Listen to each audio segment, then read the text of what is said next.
खुशी की मिठाई, तेनालीराम का जादुई गुड़। दोस्तों, अगर कहानी पसंद आए तो हमारे चैनल को सब्सक्राइब ज़रूर करें। तेनालीराम हमेशा से ही अपने नायाब तरीकों से जवाब देने के लिए जाने जाते थे। उनसे कोई भी सवाल पूछा जाए तो वह हमेशा एक अलग अलग अंदाज के साथ जवाब देते थे, चाहे वो सवाल क्यों ना उनकी मनपसंद मिठाई का हो। इस कहानी में हम जानते हैं कि किस तरह से तेनालीराम ने अपनी मनपसंद मिठाई के बारे में महाराज कृष्णदेव राय को बताया। सर्दियों का मौसम था।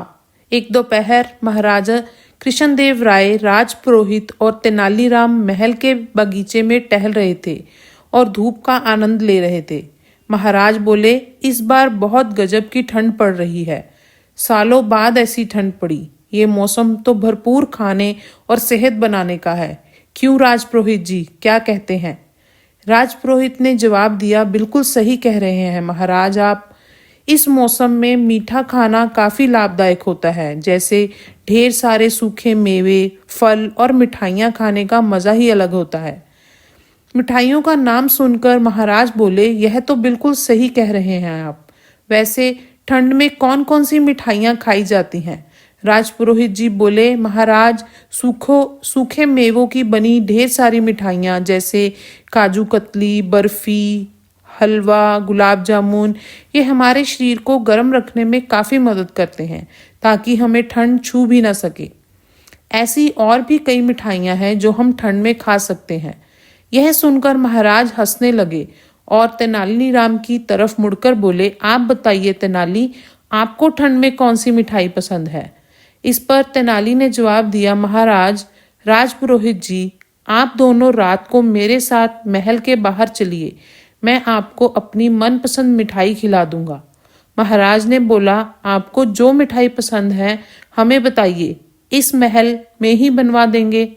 तेनाली ने बोला, नहीं महाराज, वह मिठाई यहाँ किसी को बनानी नहीं आएगी। आपको मेरे साथ खाने के लिए बाहर ही चलना होगा। महाराज ने हंसकर कहा, चलिए ठीक है, आज रात को ही खाना खाने के बाद हम आपकी मनपसंद मिठाई खाने आपके साथ चलेंगे।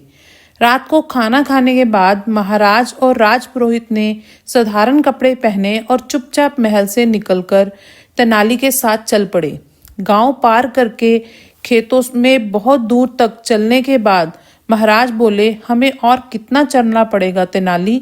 आज तो तुमने हमें थका ही दिया। तेनाली ने उत्तर दिया, बस कुछ ही दूर। महाराज, जब वो लोग खेत के बीच पहुंचे तो उन्हें मिठाई की खुशबू आने लगी। महाराज ने बोला, लगता है हम आपकी मनपसंद जगह पहुंच गए। तो तेनाली ने मुस्कुराए और महाराज और राजपुरोहित को एक खाट पर बैठने को कहा और खुद वो मिठाई लेने चले गए। थोड़ी देर में वे अपने साथ 3 कटोरियों में गर्मा गर्म मिठाई ले आए। जैसे ही महाराज ने उस मिठाई को चखा, उनके मुंह में वाह के अलावा और कुछ नहीं निकला। महाराज और राजपुरोहित एक बार में ही पूरी मिठाई चट कर गए। इसके बाद दोनों ने तेनाली ने से कहा, मज़ा आ गया। क्या थी यह मिठाई? हमने यह पहले कभी नहीं खाई है। महाराज की यह बात पर तेनालीराम मुस्कुराए और बोले, महाराज, ये गुड़ था। यहाँ आसपास गन्ने के खेत हैं और किसान उसी से यहाँ रात को गुड़ बनाते हैं। मुझे यहाँ आकर गर्मा गर्म गुड़ खाना बहुत पसंद है।